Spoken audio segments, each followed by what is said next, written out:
So, Lee, how are your little ones? Little. Yeah. Yeah, they're doing well. They're healthy and growing fast. Rowan's pretty entertaining.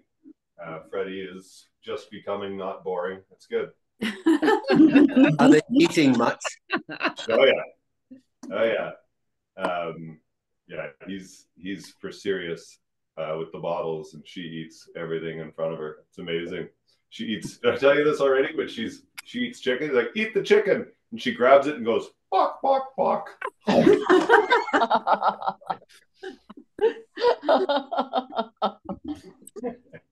That's really good.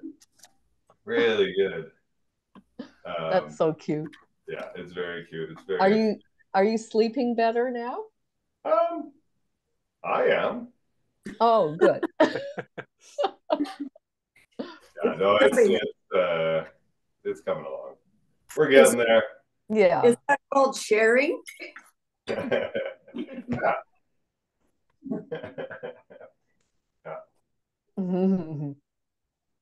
All right. We got a few people still rolling in here, eh?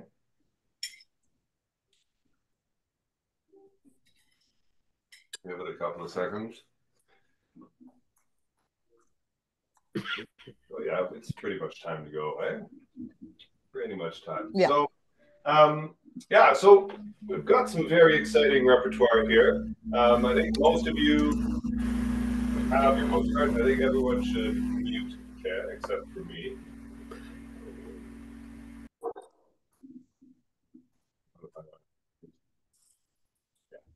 So you do that. So you have your Mozart scores.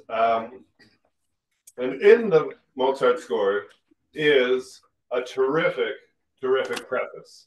And I really recommend that you read the preface because it has all kinds of great background information. And a lot of what I'm going to say tonight is in there.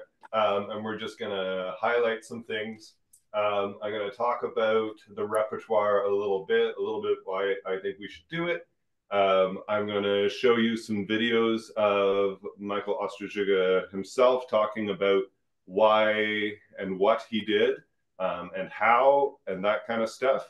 We'll listen to some examples of the contrasting, what you're used to hearing and what we're going to be singing. So we'll look at the Mozart for that. And then we'll just kind of do like a highlights tour of the Sunrise Mass, just to give you a taste of what you're getting yourselves into with that one too. And you're not doing the German version? No. I'm not sure what that means, but we are not doing anything German, so I can definitely say no. Well, the forward is in German, and there's some differences between the English and the German that I happen to notice. Okay. Talk to the Baron Writer editors. Let them know. I shall do. We're all getting the same stuff.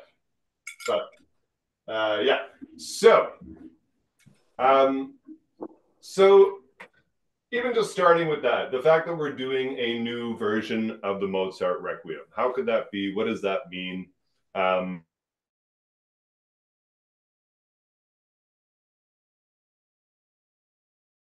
Sorry, I got muted too in that one. That's good. Yeah, so he's been dead for at least several years. So how could we be getting new music at this time? And so every performance of Mozart's Requiem ever has included music not by Mozart. He died before he finished writing it. And the thing about it is that it was a commissioned work. So he had taken a deposit on this commission.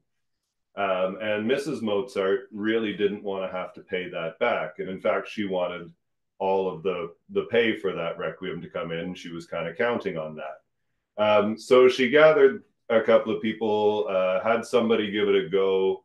It didn't work out. Another person jumped in on the score and gave it a go. That didn't work out. Now we've got 3 different types of penmanship on the piece of music, and it's still not complete. And so how do you sell that? And so finally, she's able to convince his student Zusmeyer to do the completion. And he had to do a pretty rush job of it. So he was able to do a whole bunch. That was great. Finished what he knew from conversations with Mozart himself, and then what notes he was able to gather. But, you know, in that crunch time, and then he did some things that maybe Mozart wouldn't have just to get it done. And then at the end of it, he signed it completed by me and dated it. So that didn't look suspicious at all either. So he turns that in, and so that's what we usually perform. And then over the years, different people have done their own rearrangements. Some have taken on the orchestral parts, some have taken on the vocal parts, and done what they want done with them. And so what Osterzuga has done, he did a whole bunch of research in what Mozart was studying. Mozart was studying what he would be copying out of other composers, that kind of thing, and also what he was writing to other composers, what he was writing about in his own stuff, and so he modified instrumental parts. He changed some keys of things. He added some stuff, and that was the main stuff that he worked on, making it more like what he was researching, specifically Handel and Bach's writing styles, which is what Mozart was looking at. So he was able to go through all that and compare with his research of Mozart's church music, and his all that sort of stuff. But I'm going to share my screen here for a second. I'm going to mute me, and I will show you what Michael.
Mozarts Requiem blieb Fragment.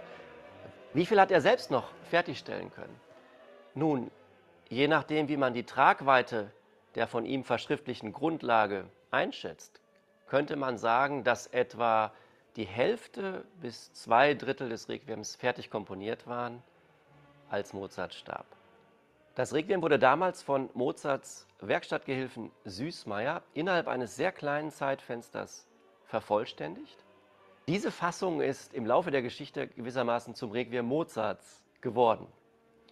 Gleichzeitig wurde sie immer wieder kritisiert, sowohl zu Recht als auch zu Unrecht. Es verdient durchaus der Erwähnung, dass in manch satztechnischen Aspekten Süßmayrs Fassung immer noch eine der korrektesten Versionen geblieben ist.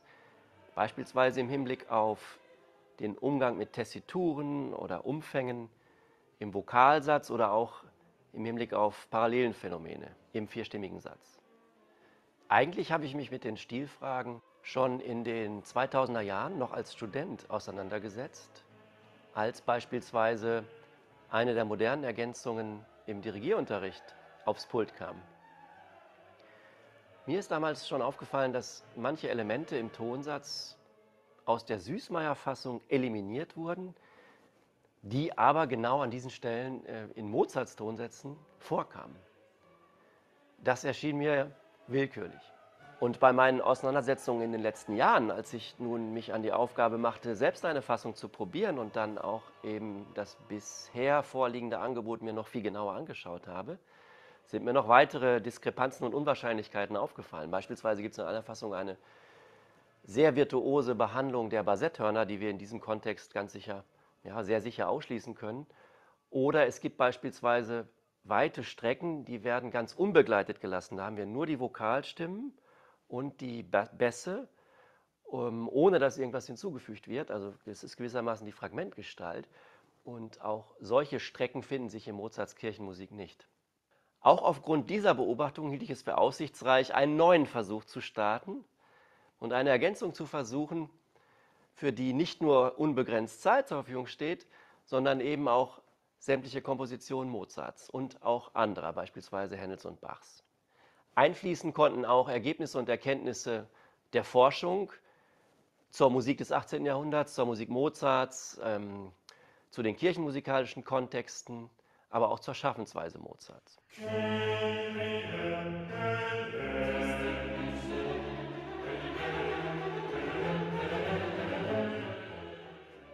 Besonders wichtig war mir neben einem historisch informierten musiktheoretischen Zugang der Einfluss Händels und Bachs. Wie sich die Musik der älteren Komponisten im Requiem-Fragment zeigt und in den noch fehlenden Teilen gezeigt haben könnte, das war eine zentrale Frage. Und einen solcher Art ausgerichteten Ergänzungsversuch gab es meines Wissens noch nicht.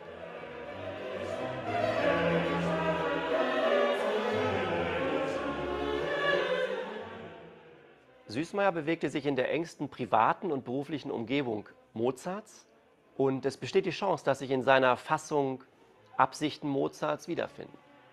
Deshalb habe ich seine Vervollständigung ausgewertet. Wenn es um Stilfragen geht, dann macht es das eher schwieriger, wenn man eine ganz bestimmte Ausformulierung der Musik bereits gewohnt ist. Denn die Hörerfahrung überlagert das Gespür für stilistische Fragen. Und hinzu kommt ja auch noch, dass es grundsätzlich ganz unmöglich ist, Musik nicht subjektiv zu hören. Wie also das, was Mozart im Fragment niedergeschrieben hat und das, was Süßmayr später hinzugefügt hat, miteinander zusammenhängen, ist sehr schwer zu bestimmen. Oder anders gesagt, eine handwerklich problematische oder falsche oder eine für Mozart unwahrscheinliche Lösung kann durchaus jemandem gefallen. Eine handwerklich einwandfreie oder sogar von Mozart aus erdachte Lösung überzeugt nicht jeden zwangsläufig. Es lässt sich aber durchaus begründen, was abwegiger ist, was näher liegt oder sogar was falsch ist oder was richtig ist. Und zwar über den Weg von intensiven Notentextvergleichen. Was beispielsweise in den Notentexten Mozarts gar nicht vorkommt, kann man mit Sicherheit ausschließen. Beim Zurateziehen der Notentexte konnte ich sehr viel Zeit in die Waagschale werfen. Ich hatte also ganz andere Voraussetzungen als Süßmayr, der weder die Zeit noch die Notentexte hatte. Ich verstehe meine Edition aber nicht als Ersatz von Süßmayrs Arbeit, sondern vielmehr als eine Alternative, wie sie vielleicht Mozart hätte 1791 noch komponieren können. Die Notentexte Mozarts und vor allen Dingen auch Händel und Bachs waren dabei Kompass und Maßstab.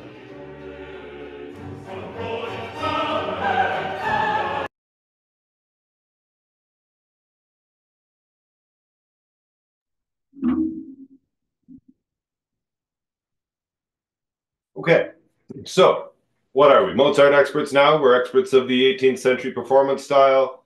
We're going to make sure it's exactly like it would have been in 1791. I'm no Mozart expert, but I do like presenting fresh and interesting music to you, and I like presenting it to the audiences.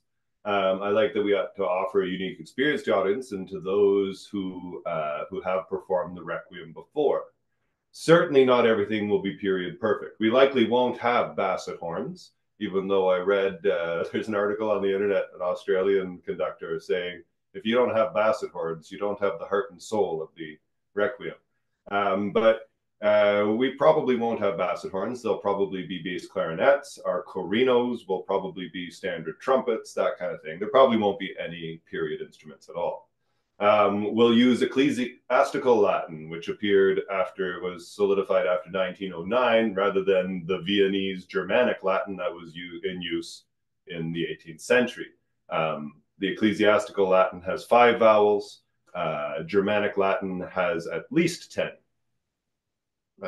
So it's a more straightforward approach. And so some of the interpretation will not really be specifically classical, informed directly from the period. It might reflect a more modern interpretation of choral repertoire, or how we conduct, or how we say words, or that kind of thing. So why are we doing it? Yeah, like I said, because I like it.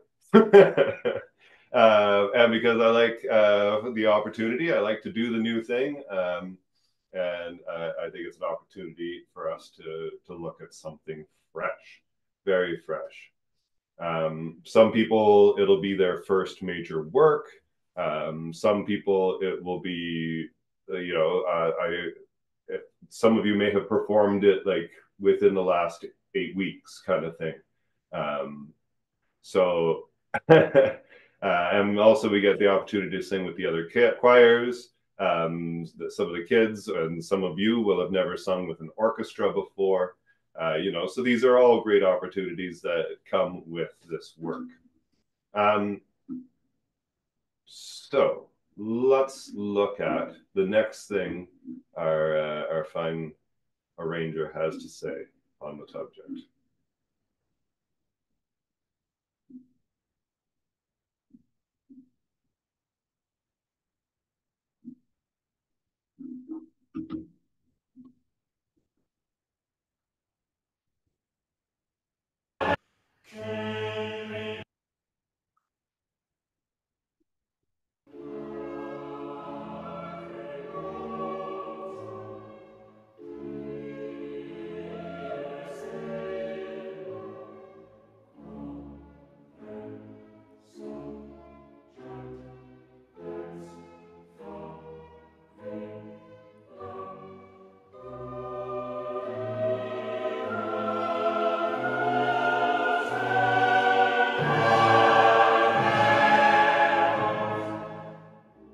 Dreh- und Angelpunkt war das Requiem-Fragment.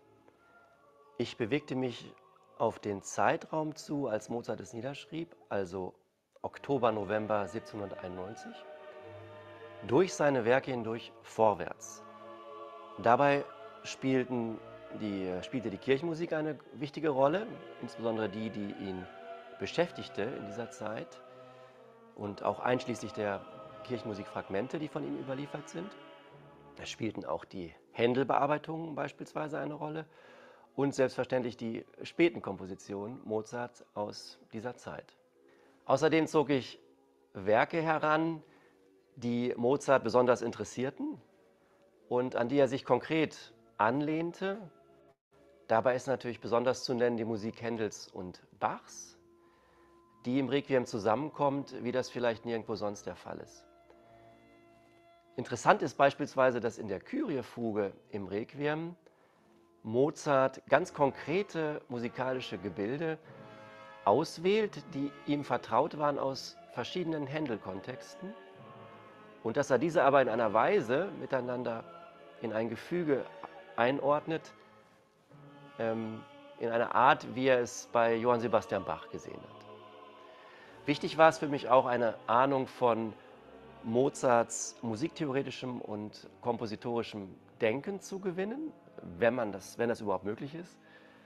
Und deswegen habe ich die Lehrbücher studiert, die Mozart kannte oder gekannt haben dürfte, und habe, noch wichtiger, die Unterrichtsmaterialien von ihm selbst, die von Schülern von ihm überliefert sind, zu Rate gezogen. Hier sind insbesondere die sogenannten Atwood-Studien besonders aufschlussreich. Auch habe ich die Briefe gelesen und andere Quellen und darin nach Hinweisen gesucht. Mozart spricht beispielsweise in seinen Briefen vom vierstimmigen Satz oder vom Satz der Instrumenten, und er kommentiert darin seine eigene und auch die Musik von anderen Komponisten. Interessanterweise unterschied Mozart zwischen Komponieren und Schreiben. Das, was im Requiem überliefert ist, ist das Ergebnis des Komponierens. Hier hat Mozart die Hauptsubstanz der Komposition in eine Reinschriftpartitur eingetragen. In einem zweiten Schritt, den er nun Schreiben nannte, hätte er den ganzen Rest ergänzt, also die ganzen Instrumentalstimmen, die dort fehlen und so weiter.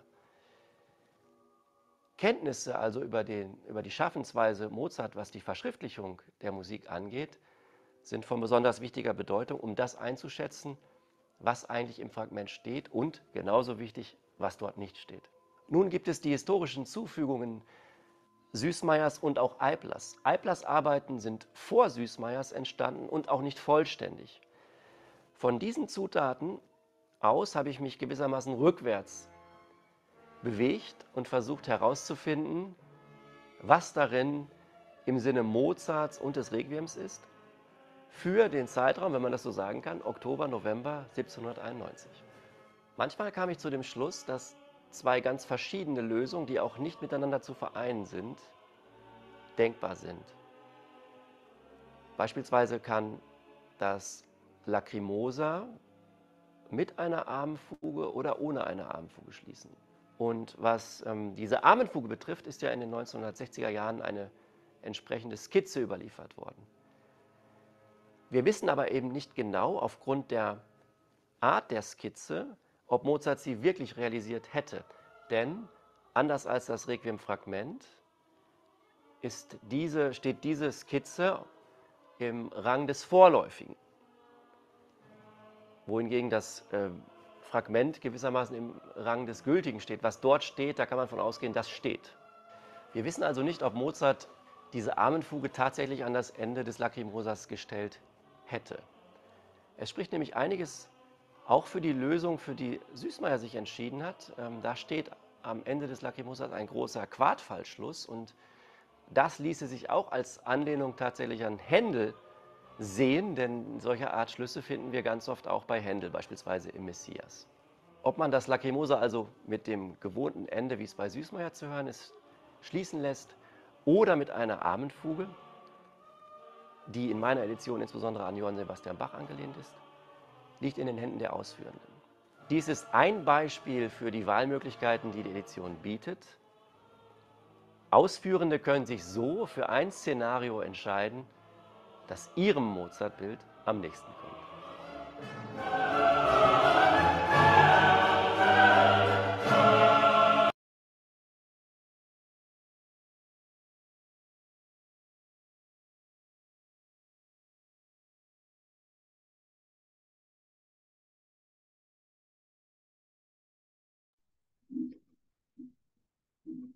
Yeah, it's really interesting, eh? So we're going to go right into just hearing the difference between those two endings. So I'm going to show you sort of a classic version, Riccardo Muti conducting, and then I'll show you the ending as it will be for us this time. So back to the screen sharing, but I just wanted to let you know.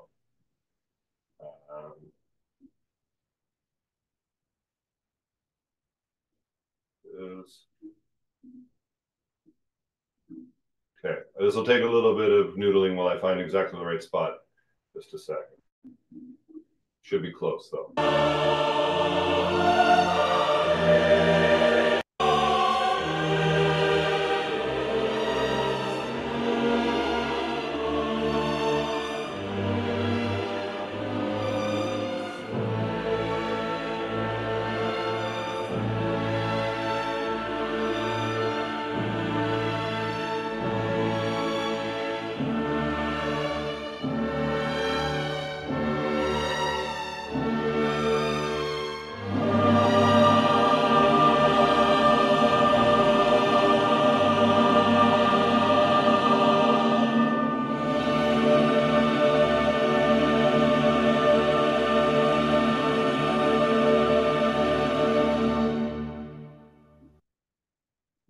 So there's your Muti, nice and big and romantic. And so here's the new ending.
So that's pretty great.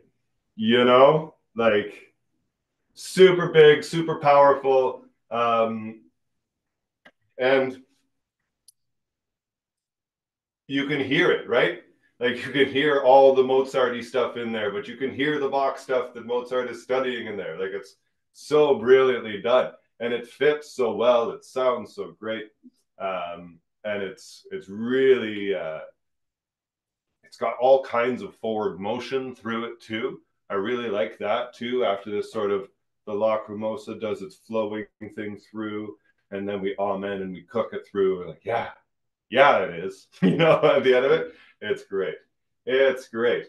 Okay, so we're skipping over part 3 of the videos because it talks about something that has nothing to do with you. So we're going to jump right to part 4 of the videos, and he'll talk a little bit about the other change that pertains to you.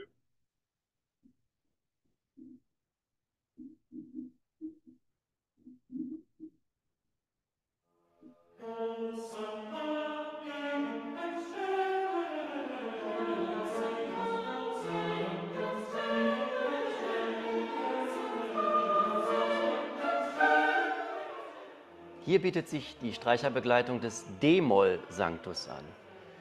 Als Alternative zum gewohnten Sanctus in D-Dur bietet die Edition auch eines in D-Moll.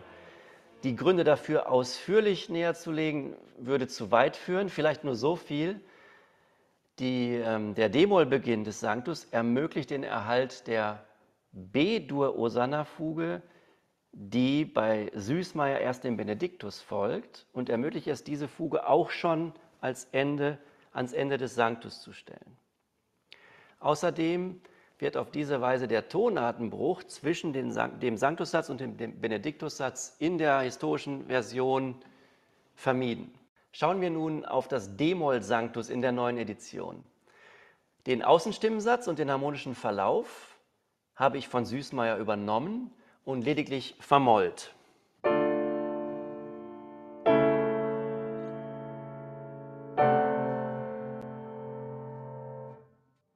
Das Motivum, also die motivischen Elemente des Orchestersatzes, konnte ich hier aus einem authentischen Fragment Mozarts extrahieren.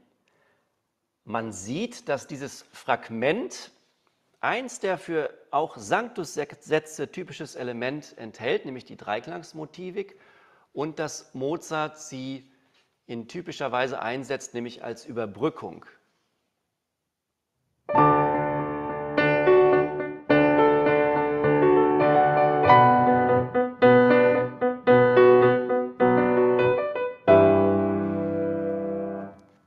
An diesem Beispiel wird auch deutlich, dass man nicht einfach eine Struktur aus einer bestimmten Situation herauslösen kann und sie ohne weiteres in eine andere Situation implementieren kann. Das hat auch Mozart nicht so gemacht, wenn er etwas entlehnt hat. Bei der originalen Situation in dem Kyrie-Fragment liegt nämlich der Fall harmonisch anders als in der Sanctus-Situation des Requiems. Wir sehen hier, dass die Basstöne am Beginn immer Grundtöne sind. Nun ist die Situation ja im Sanctus anders. Wir haben hier einen chromatisch fallenden Bass. Man könnte vom Beginn eines sogenannten Lamento-Basses sprechen und haben deswegen auch gleich im zweiten Takt einen Terzton und eben keinen Grundton im Bass.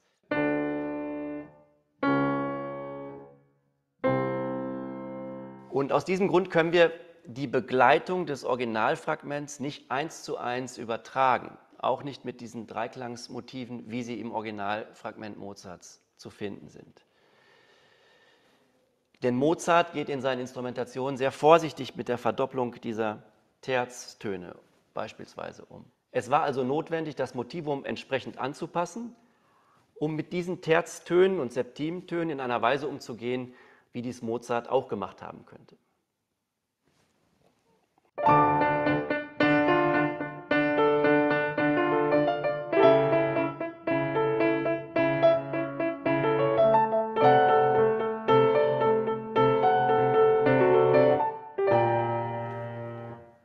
Dieses Kyrie-Fragment liegt aus mehreren Gründen für das Requiem nahe. Zum einen, wie schon gesagt, überbrückt diese Dreiklangsmotivik die einzelnen Chorsegmente.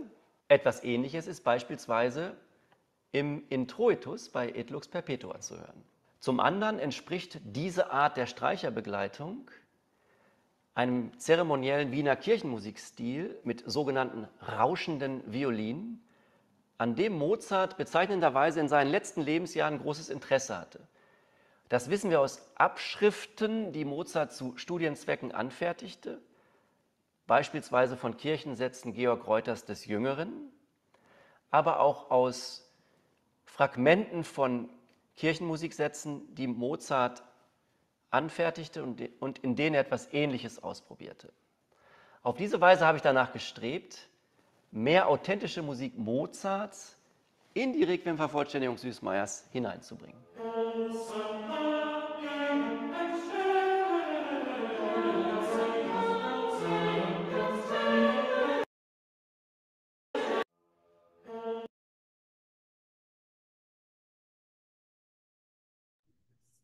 So again, we're back to Riccardo Muti, and you could hear what you're used to hearing at the beginning of the song too.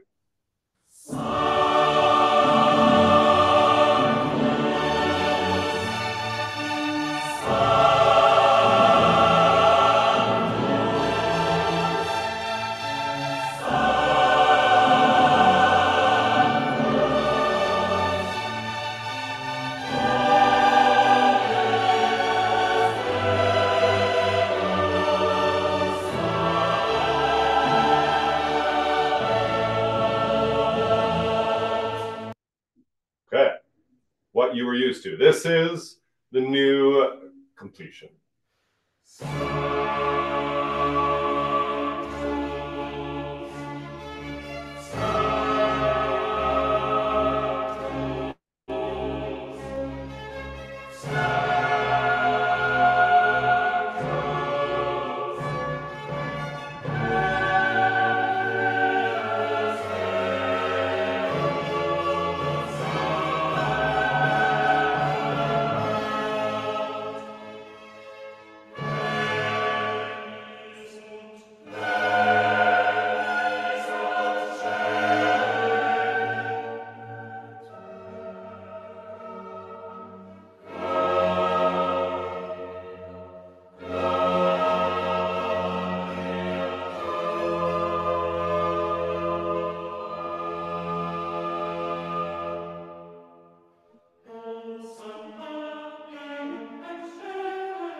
So you hear that change from major to minor. Like it's not a huge change, but it's a huge change, and it really it's a different kind of power that it gives to that movement in that minor feel, and I think that's really interesting. I like that a lot.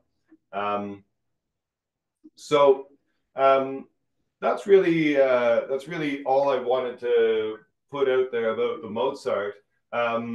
I'll send out a couple of more materials for you about it. There's, I think I sent them in the spring too, but there's a pamphlet that that Baron Writer puts out that has a write up about it. You've got the preface. I'll send you all four videos. You can watch the third one if you're interested. It's a little bit more about the instrumental stuff that he did. And then I've also got a document that sort of explains the Requiem, like, and how a lot of background information on where it comes from, who wrote the particular prayer of that part of the Requiem and that kind of thing. So really deep dive stuff and translations are in there. So that is a pretty interesting thing for you to look at also.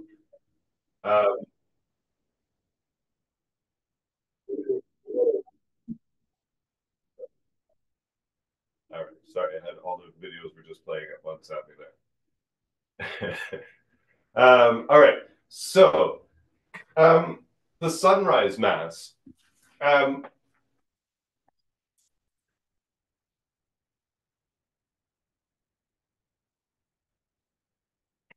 The Olajuwon, when he wrote this, he wrote it to be intentionally intentionally cinematic. He wanted it to feel like movie music. And the concept of the work is that we start quite way out in space. We're just spheres, we're floating around. It's possible that we're talking about the the formation in the womb, even like that sort of pre-identity sort of feeling of just being out there. I'm just gonna get the recording up here so you can hear it. Sorry. Okay. Yeah, so he wants to start at its most most out there, most ethereal kind of thing with the spheres, and that is out definitely out in space. And he talks about this being actually in counter to the end of a requiem, though he was speaking about one that has the in paradisum that Mozart's does it, but talking about how ending all out and floaty. This one we're starting out and floaty and bringing ourselves in. So we start with the spheres, with all that in the Kyrie, and then we head into the second movement, which is sunrise, and this is starting to bring us more earthward, a little bit more together, a little bit more grounded, but still, there's lots of frolicking in this one. You'll be able to hear that. It feels like skipping through a meadow at times. And then we move in closer into the city, and the city is frantic. It's heavy. It's chaotic. It sounds like it might be from a Batman soundtrack. It's really intense. And then into identity, where we go back to the floaty spheres sound, but there's a solo violin that is bringing you through it all until it goes right into the ground, which we know it's called the ground because we've sung it as its own thing, but also it's here, the Pleni sunt Coeli is called the ground. And so that's where we're grounded, the most individual, the most solid, and he wants us to leave with an absence of tension. Everything is released. We've moved through all of the dark stuff and come out clean on the end, which is what he wants music to do. So I'm going to show you a little bit of some of the movements here and just kind of work through. I'm going to give you some highlights here.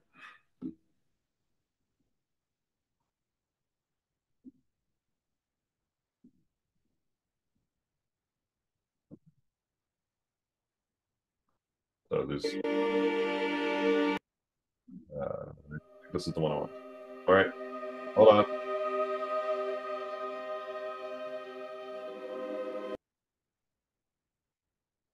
Hold on.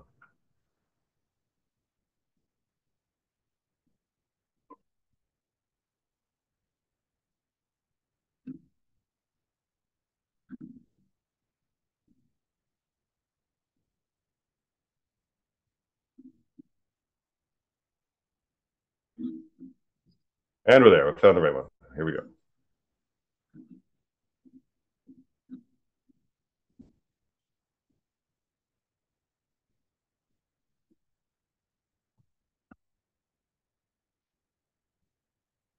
There's no sound yet. Don't worry.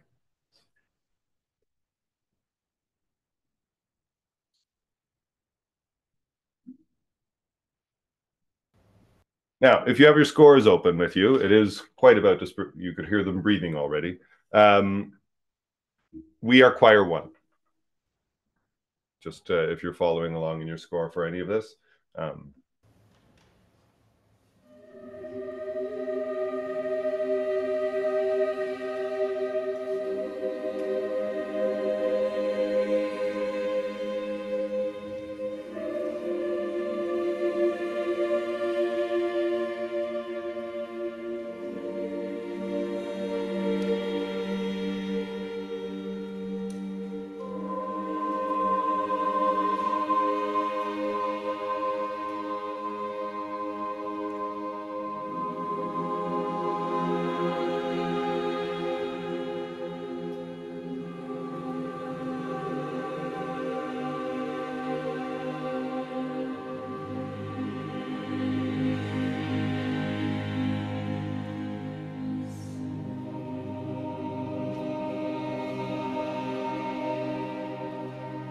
So you hear how these chords are overlapping, and how it keeps this cool feeling moving through as the chords work.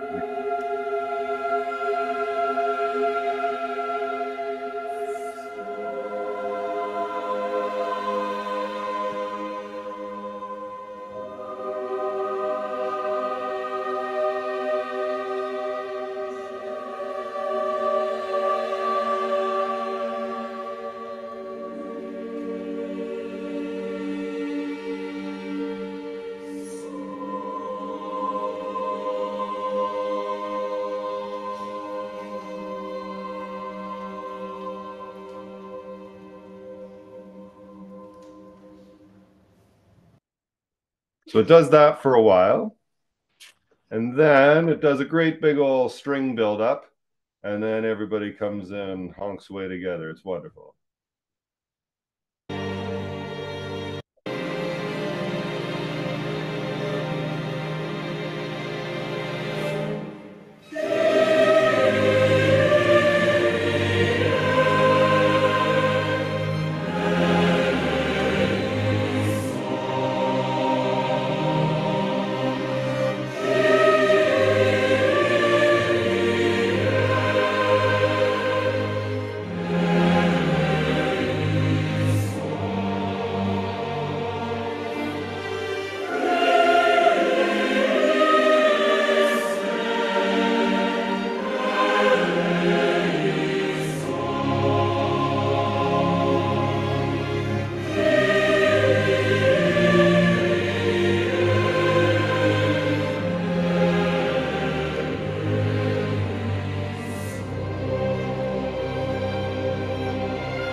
Sunrise starts with a really beautiful orchestral opening.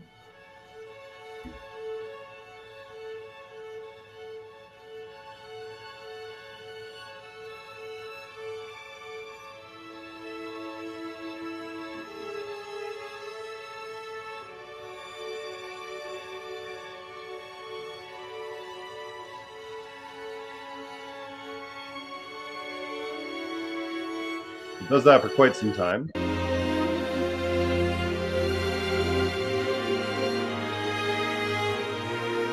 You can see the sopranos. This would be here at C of Sunrise.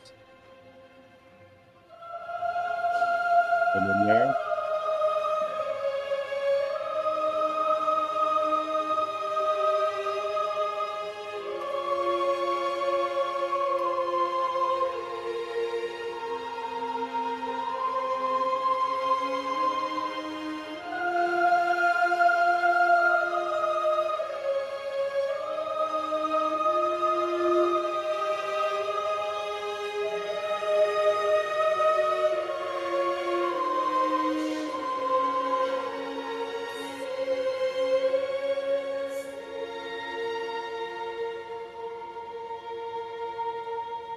And we're just about to get to a looking part.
So you see what I mean?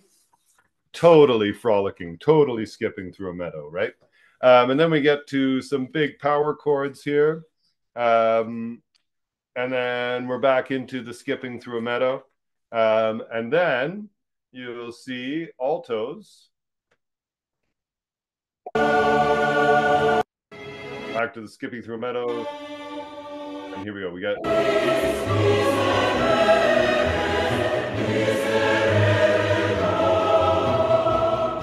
page 30 if you're following along. Altos get the melody. So much.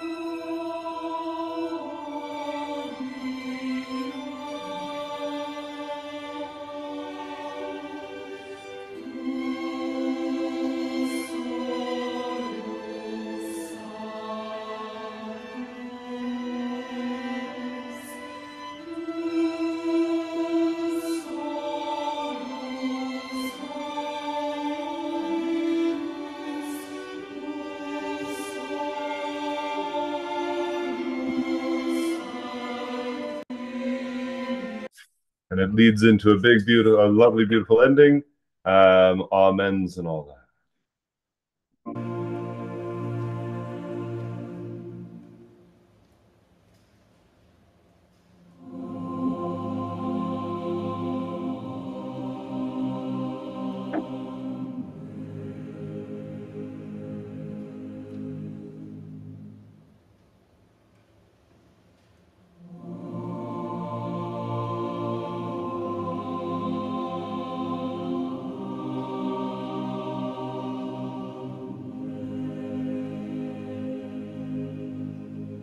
Love that alto balance there.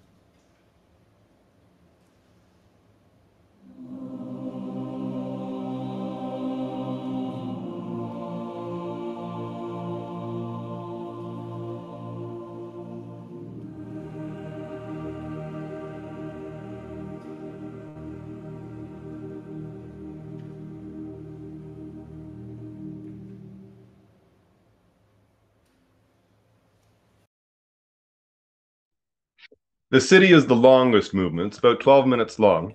And it's like I said, very exciting. So it starts quite aggressively with the tenors and basses. Anyway, I'll just listen to some of the stuff. It's great.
Get that for a good while. And then we should get another alto melody here.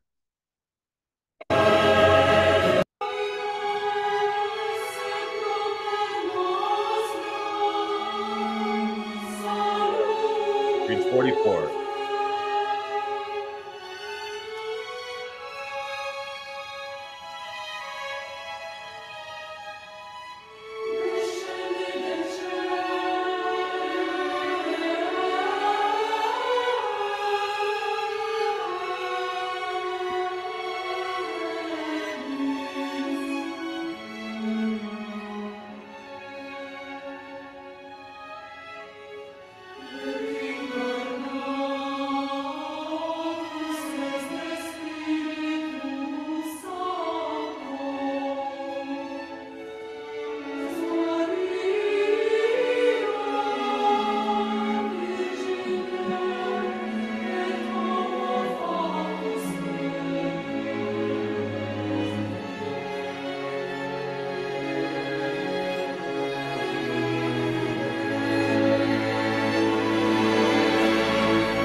See what I mean? Sounds like Batman's coming for you. You're in trouble, bud. Anyway, so then we get to that, and then it moves on into even more frantic stuff happening. You'll see what we mean by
This is heading into page 63.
this part is different from the ground that we're used to doing.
So you can see what we mean by the total release of tension by the end, eh?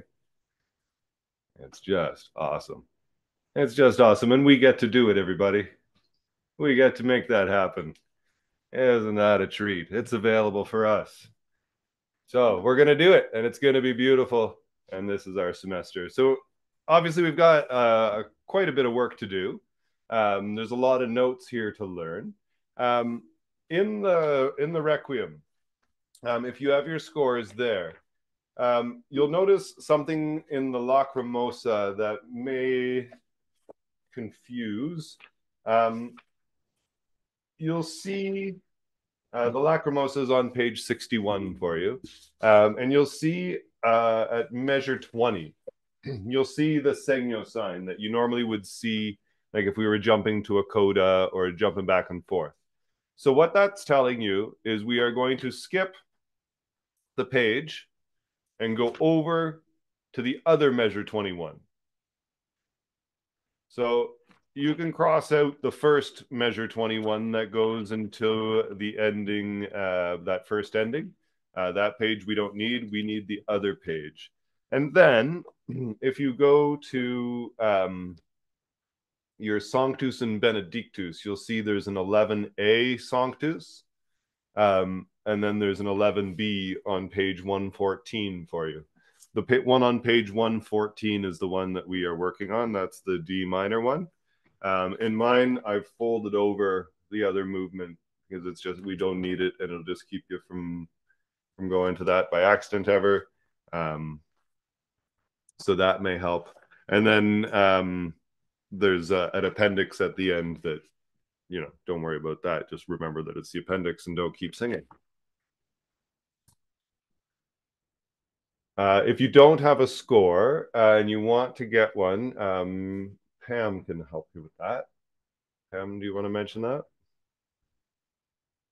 So I've been busily counting the new members. I think I have enough for everybody, but obviously these are big works, so I'm not going to photocopy all of them. So my goal is to have scores for everybody who's new.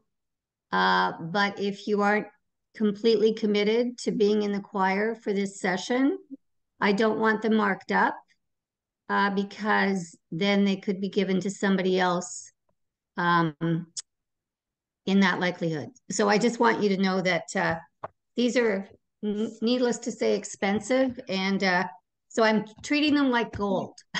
So don't lose them. And I will try to have a copy for everybody by next Wednesday. Most of the regular members have received their copies already. And so my goal is to have everybody with a copy next Wednesday. Yes. I don't know if Baron Writer puts out a PDF.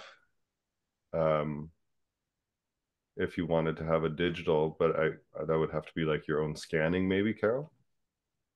Yeah. Gord, what do you do? Is Gord here? And Sylvie. They Yeah. both. Oh, and Sylvie, yeah. You guys scan your stuff every time? Do your own No, scans? Pam does that for us. Oh, Pam okay. did that for us, and I just did the ones from Pam. We are very grateful. Pam does all the work. Actually, it was read it on. Sonia in our Alto session who did it. Ah, Yeah, that was a huge help. great. Thank you for that. Mm-hmm. Are you doing the same for these? For the iPads, you mean, or? Yeah. It's already well, done. Yeah. the PDFs are there up on the screen. I don't have all parts for most of them. I'm not sure how to get them. Yeah. Oh, wicked. Great. There you go. It would be great if more That's people had iPads. I would encourage people to get iPads instead of the paper. You certainly don't Yeah. need a light for that one. So for anyone who's new, just to say that if you don't have access to the website yet, you're not able to access the PDFs. So if you want to email info@castenchel.com, let me know if you want access. I can help set you up.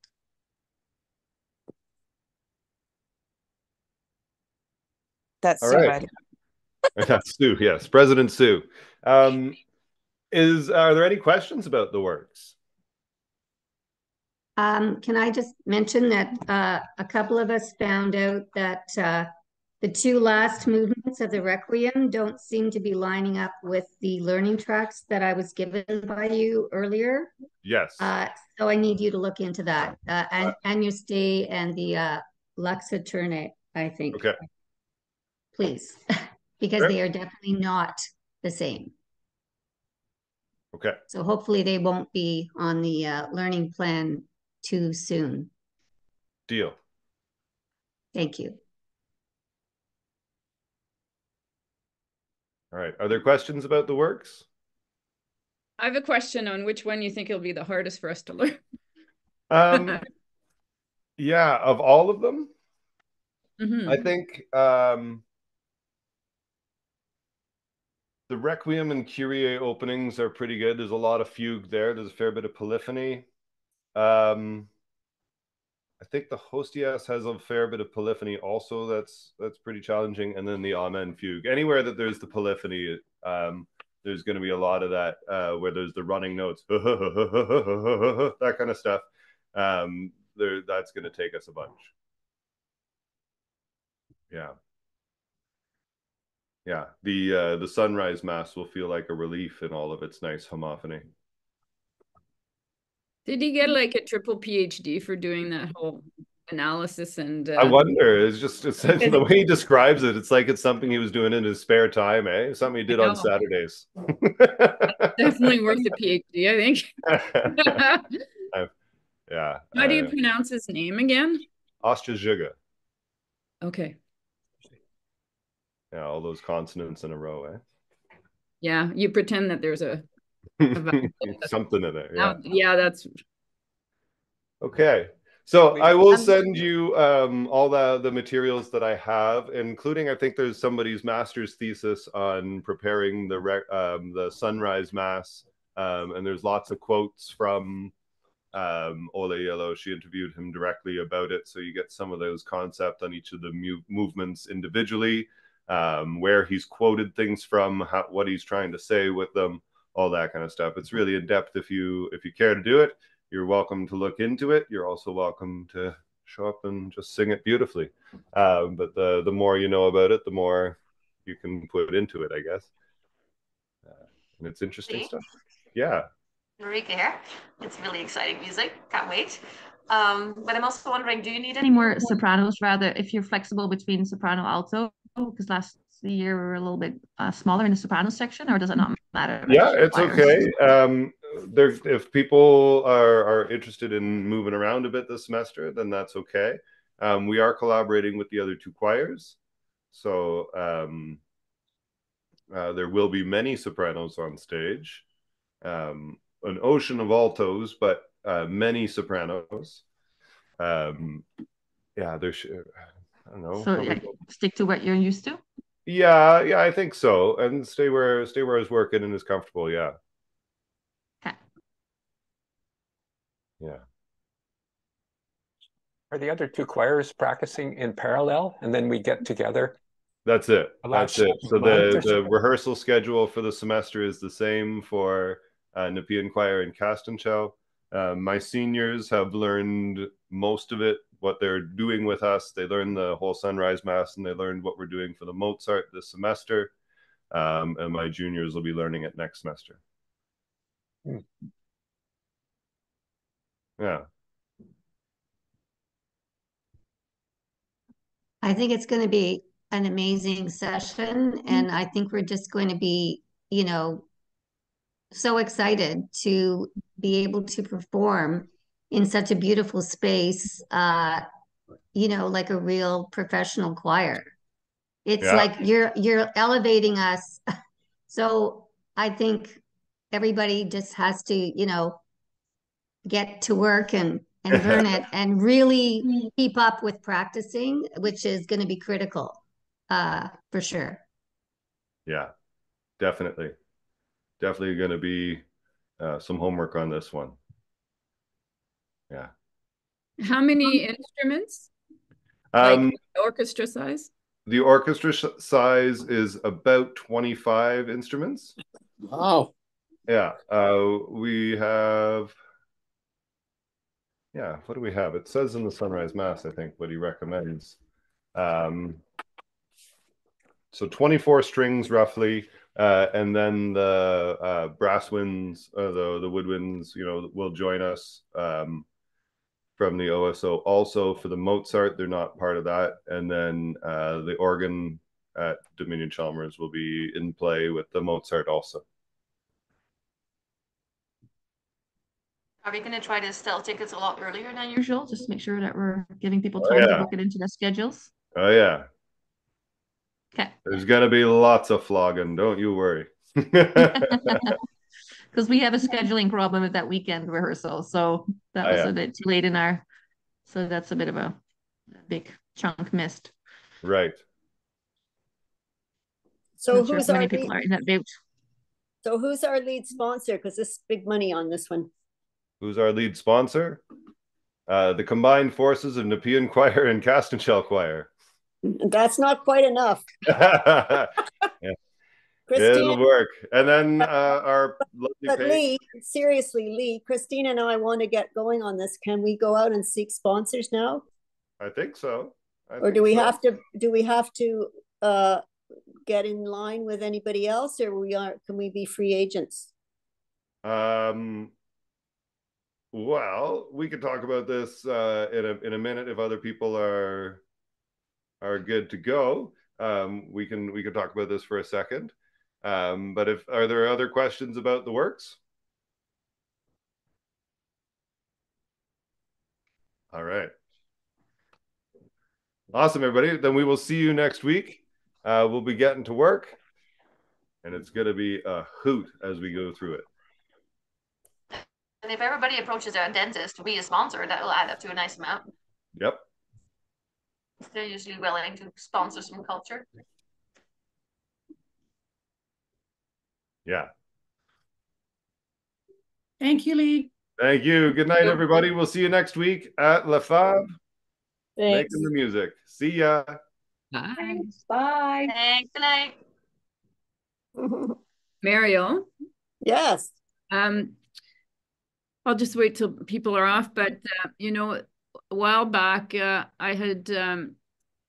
had talked about possibly approaching Don Pinard Piano Movers. Now I'm not sure if we have a piano coming into this in the instruments. No, the organ. Yeah, so I don't know if it's relevant or not, but anyway, if you think it is, then we can talk about approaching. Great, great. That's great. I know. I just really wanted to know from the leadership group if it's okay for Christine and I to set up a list of potential. Do you mean because we're working with other choirs? That's right. I don't want to undercut anyone else who's doing some other effort on the Ottawa side, but I have some leads and ideas, but I don't want to well, you can tell me who your leads are and I can reach out to Nepean and make sure that they're not chasing the same leads. No problem. Well, do you want to put the two fundraising teams together? Yeah, sure. Because because there are board members or whatever at large, whatever people who are responsible for this also at Nepean Choir. So you could just coordinate directly with them. That would be great. If you could give us who we should be contacting, we'll be happy to do that. Yeah, well, I think we'll be happy for that too. About it. I got it. Okay. And who is going to be doing the program? Is it going to be Ian or is it going to be somebody else? Or how I put both of them together. But I don't know that Ian needs to come up with a lot of content because I think Baron Writer provides the program notes already. Yeah. And the same thing with the Sunrise Mass. It's all provided. We need to reinvent the wheel there. No, but we do need to know if we can sell ads or not. Oh, for sure. Well, you can sell as many ads as you want. Yeah. It's just connecting with them to make sure that the same people aren't being asked twice, kind of thing, for the same show. Right. Yeah. So we would. So Christine and I would welcome having a contact for who we could deal with. That would be great. Sure. Yeah. And okay, I'll reach out after the meeting and find out for you. Yeah, that's Colin over there. Yeah, and that's not too soon to get started. Surprisingly, some people, have deadlines and so on. So great. Yeah. And what is the total budget for this? We have that. Is Bob still here? I think it's 10 grand for each choir. Yeah, right? 10 grand a choir is what we estimated. That we have to come up with. Yeah, that'll cost both sides about that. Okay. Yeah, and so ticket sales will offset a lot of that, right? So yeah. So are we going to do cheese again? Tickets, cheese, ads, sponsors. Yeah, yes, ma'am. I can show you. Let's see here. This was kind of what we have. Oh. 20,000, give or take. Yeah. Right. Okay. And we have a bit of a war chest already. That's it. Well, I don't know where we are on our war chest, but it'd be good if we could get that from Bob. Then we would know what is the deficit or gap that we have to make up. Right. Well, no matter what, our 10 grand wouldn't sink us. Right. If we didn't sell a ticket and didn't sell an ad, we'd still be okay. Yeah, but we won't have wind in our sails for getting into the next term. Right, that kind of thing. Yeah, no, that's